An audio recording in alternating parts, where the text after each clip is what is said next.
Senhor.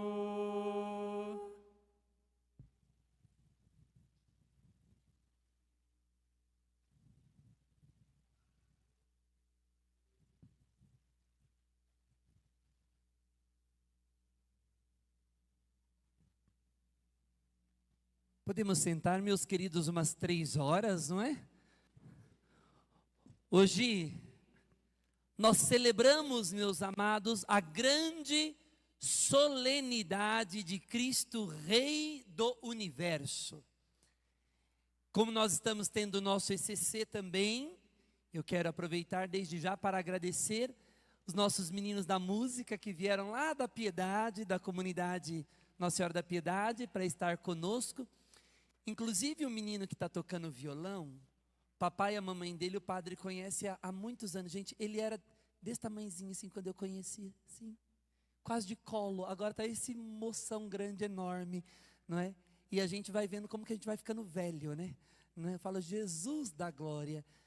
Mas que bênção de Deus. E estamos aqui celebrando esta festa, mas algumas coisas são importantes para nós. O final do ano, o calendário civil, termina no dia 31 de dezembro. 31 de dezembro é o último dia do nosso ano do calendário civil. 1º de janeiro, primeiro dia do ano, do novo ano.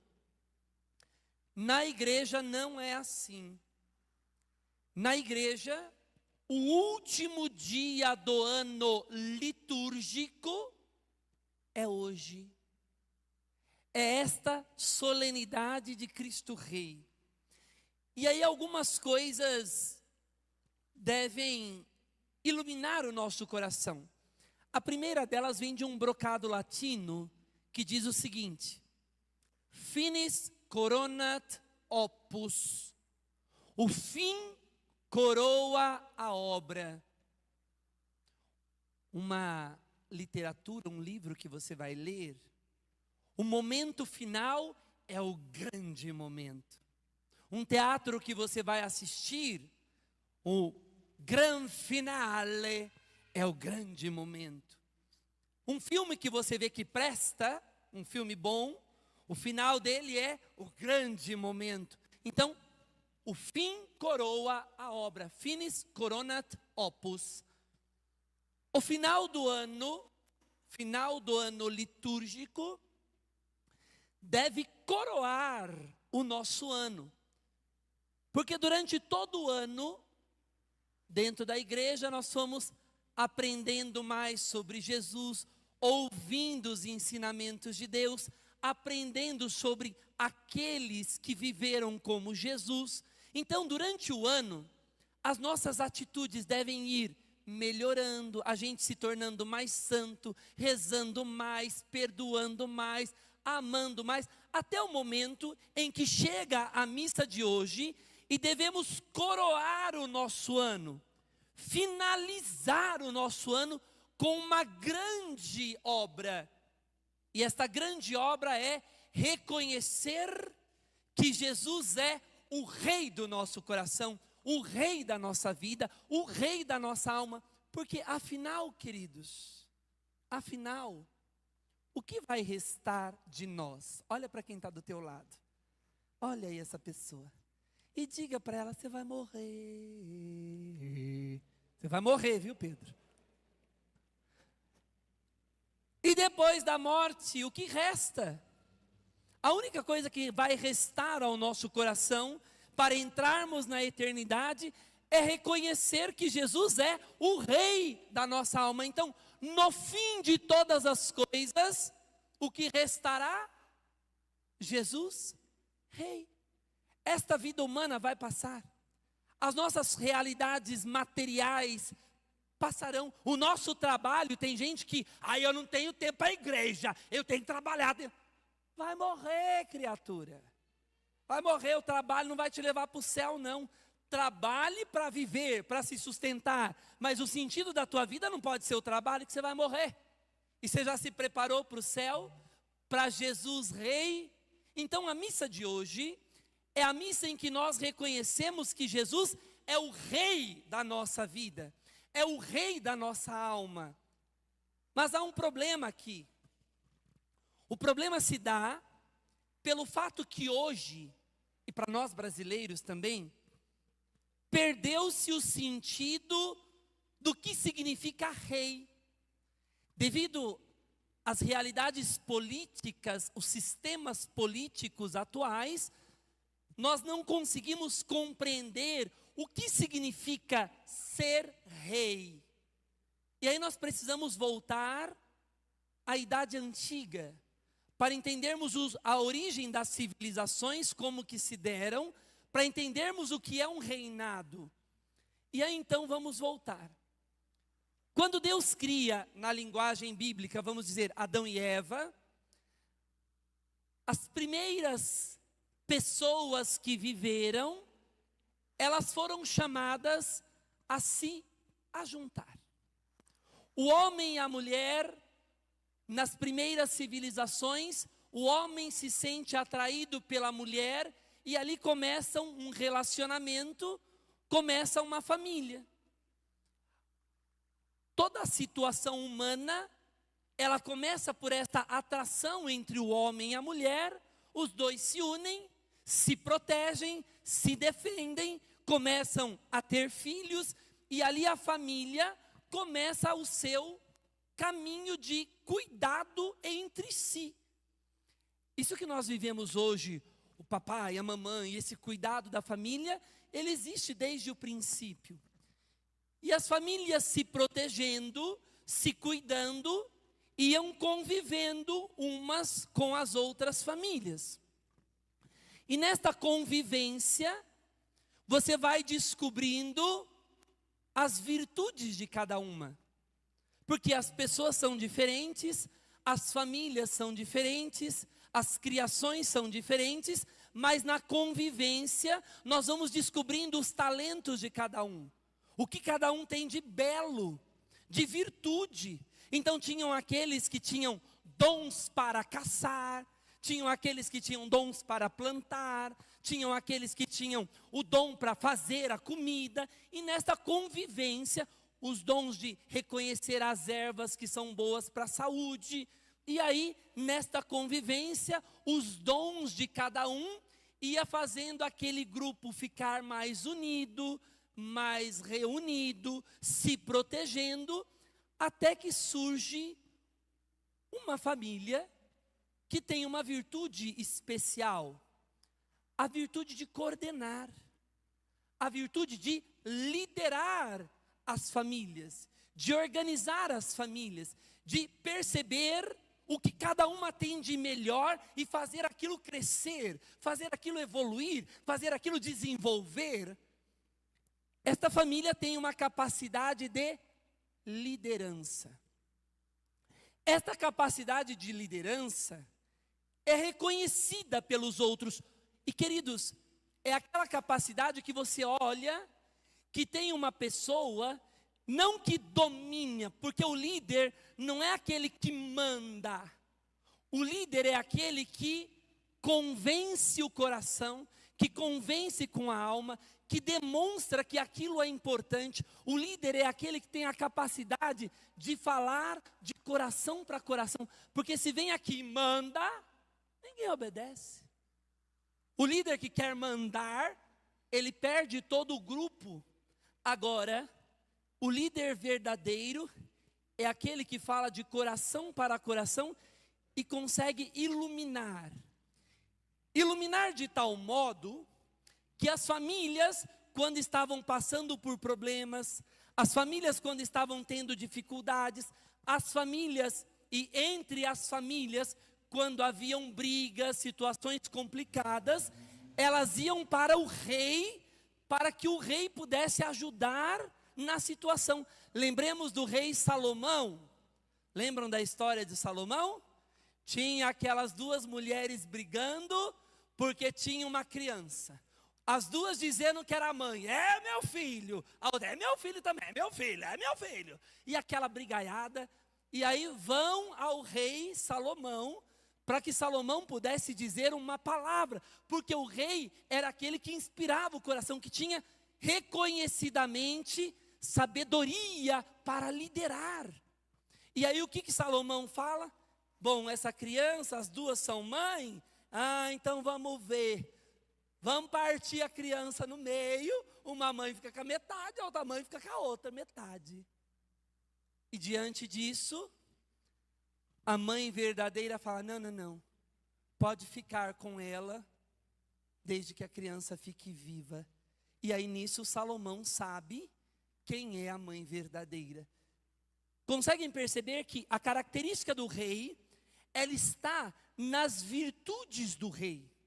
Então não tem nada a ver com essas ideias que nós temos hoje em dia, de ideias políticas. O surgimento dos reinados, eles não se dão por uma mera constituição política. Eles se dão pelos reconhecimentos das virtudes daquele que está na liderança. Ele é rei porque ele tem virtudes, não é por domínio, não é por poder. O problema é que com o decorrer do tempo, estas virtudes, que nós inclusive damos os nomes de excelências, essas virtudes humanas, elas foram sendo deixadas de lado e passou a ser um título meramente. E aí ficou o título acima das virtudes. Quando nós falamos de Jesus, o Rei do Universo, só é possível dizer que Jesus é Rei do Universo quando nós retomamos esta ideia do que é o verdadeiro reinado. E o reinado verdadeiro se dá pelo reconhecimento das virtudes, de tal modo que eu me submeto às virtudes do rei, para que ele me lidere, para que ele me oriente, porque as palavras dele são palavras de sabedoria, e há um reconhecimento nestas palavras de sabedoria do rei, nas orientações do rei, no governo do rei, na liderança do rei. Eu me submeto a isso. Quando falamos de Jesus, o Rei do Universo, nós precisamos olhar para Jesus. E durante todo o ano, queridos, o ano litúrgico inteiro, o que nós fazemos, especialmente no tempo comum, olhamos para as palavras e gestos de Jesus, olhamos para o que Jesus ensina, olhamos para as atitudes de Jesus, olhamos para as virtudes de Jesus, ao ponto de que depois de olhar todas estas virtudes, o meu coração é capaz de dizer, este é o Rei da minha vida, este é o Rei da minha alma. Ele não é rei como imposição, porque dizem que ele é rei. Ele não é rei porque ele recebeu esse título de rei. Não, ele é rei da minha alma, porque eu reconheço a grandeza dele. Eu reconheço a liderança dele. Eu reconheço as virtudes dele. E livremente me submeto a estas virtudes. E quando eu tenho que buscar um conselho, eu vou até ele. Quando eu devo buscar uma inspiração, eu vou até ele. Quando eu quero uma palavra, eu vou até ele. Porque tudo o que ele diz é bom e eu reconheço como sendo bom para a minha vida. O problema atual é quem são os reis do nosso coração, não é? Dentro da nossa sociedade, queridos, tem muitas pessoas a quem temos recorrido para ser a inspiração da nossa vida. Os diversos, agora, juventude, os diversos grupinhos da escola. Quantas vezes o jovem, ele tem medo de ser de Deus e fica submetido ao grupo.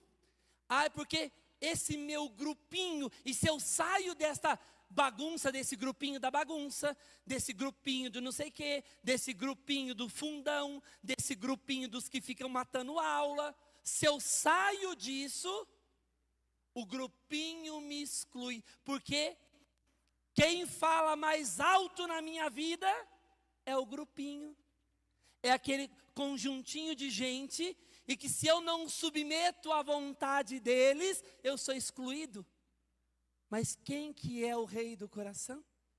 O grupinho ou o grupinho de droga? Aqueles amiguinhos da bebida no bar? Ai, esse é o meu grande grupo de amigo. Aí vai beber, aí vai usar droga, aí vai fumar, aí vai não sei o quê. E se eu saio daquele grupo, se eu digo, não quero ouvir este grupo, aí eu sou excluído do grupo. E eu tenho medo de ser excluído, então eu me submeto ao grupo.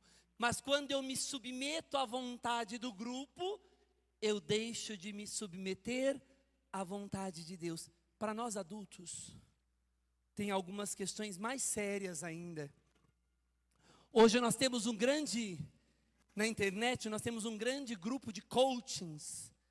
E alguns coachings que vão ensinando diversas e diversas falcatruas na nossa vida. Quem são os líderes que você segue na internet?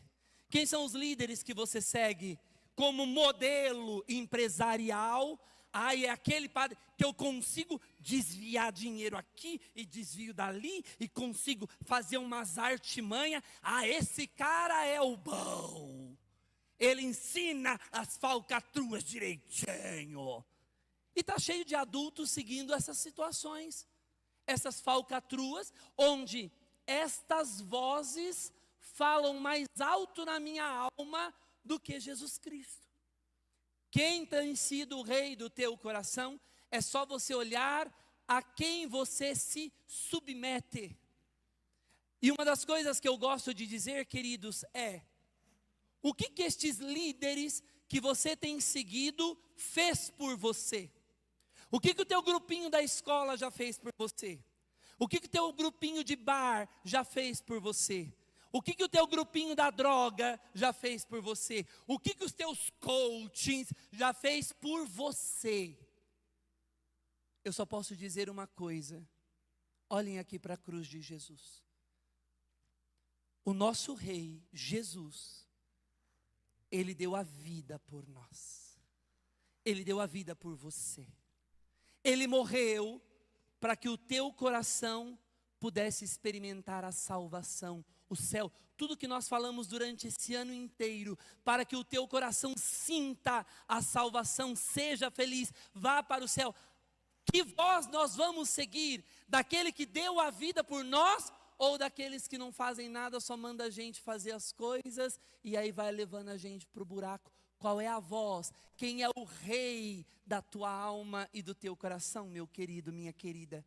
Quem tem sido o rei da tua vida e da tua história?